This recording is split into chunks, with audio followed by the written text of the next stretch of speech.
အားလုံးပဲမင်္ဂလာပါအခုဆိုရင်တော့ဒီ clip ဘိန်းလေးတွေပေါ့နော်နိုင်မမှန်တာကိုဘယ်လိုတိုက်ရမလဲဆိုတော့ကျွန်တော်လာပြီးတော့ပြောပြမှာဖြစ်ပါတယ်အခုဆိုရင်တော့ကျွန်တော် cycle မှာဆိုရင်ဒါ17နာရီနဲ့9မိနစ်ဖြစ်နေတာပေါ့နော်အခုလက်ရှိအချိန်က9နာရီမနက်9နာရီ6မိနစ်ဖြစ်နေပါတယ်အဲ့ဒါကိုကျွန်တော်ဒီ17နာရီ9မိနစ်ကိုဘယ်လိုတိုက်မလဲဆိုတော့ပြောပြမယ်နော်ဒီအရင်ဦးဆုံးဒီခလုံးနှလုံးကိုလက်နှချောင်းနဲ့ဇုံနှိပ်ထားလိုက်ပါဇုံခဏလေးဖိထားလိုက်နော်သူမှပေါ်လိုက်ပြောင်းလိုက်နေမှဖြစ်လာပါပြီနိုင်နေရမှာနော်အဲ့ခါကျရင်ညာဘက်ကတစ်လုံးကိုပဲတစ်ချက်နှိပ်လိုက်ပါတစ်ချက်နှိပ်လိုက်ရင်နိုင်နေရမှာပဲပေါ်လိုက်ပြောင်းလိုက်ဖြစ်တယ်နော်မနှစ်ကတော့ညိတ်နေတော့မယ်နော်အဲ့ဒါကျွန်တော်တို့နိုင်ကိုအရင်တိုက်ပါမယ်အဲ့ခါကျတော့ဘယ်ဘက်အလုံးကိုနှိပ်ပြီးတော့ကိုလိုချင်တဲ့နိုင်ရောက်အောင်နှိပ်သွားလိုက်ပါခင်ဗျမနက်9နာရီဆိုတော့ခွန်မှာရက်လိုက်မယ်ပြီးလို့ရှိရင်ကျွန်တော်တို့ညာဘက်ကိုပဲတစ်ချက်ပြန်နှိပ်မယ်နော်ဒါကတော့မနှစ်တိုက်မှာဖြစ်ပါတယ်ညာဘက်ကိုတစ်ချက်နှိပ်လိုက်ပြီး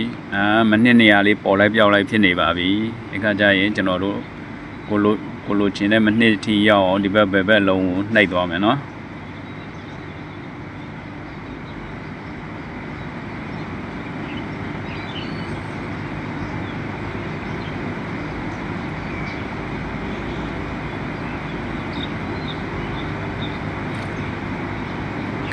အခုဆိုရင်ဒါ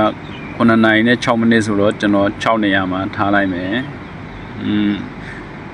ဒါဆိုရင်ပြီးသွားပါပြီเนาะနိုင်တိုက်တာဒီကကြာရင်ညာဘက်လုံးပဲ3ချက်နှိပ်ပြီးတော့ထွက်လိုက်မယ်เนาะတစ်ချက်နှစ်ချက်3ချက်နှိပ်ပြီးရင်ဒါပြီးသွားပါပြီခင်ဗျတော့ပိတ်လိုက်မယ်ပြီးပြန်ဖွင့်ကြည့်မယ်โอเคနိုင်မှန်သွားပါပြီခင်ဗျာမနက်9နာရီနဲ့6မိနစ်เนาะလွယ်လေးပါပဲခင်ဗျအရင်ဦးဆုံးခလုံးနှစ်ခုကိုဇုံနှိပ်ဖို့အရေးကြီးပါတယ်ဇုံနှိပ်ပြီးကြာလေးဖိထားလိုက်ရင်သူနိုင်နေရာကနေပေါ်လိုက်ပြောင်းလိုက်နဲ့သူခုန်လာပါလိမ့်မယ်ကျွန်တော်တို့လက်ပတ်နိုင်တိုက်တယ်လို့ပဲပေါ့เนาะလွယ်လေးပဲ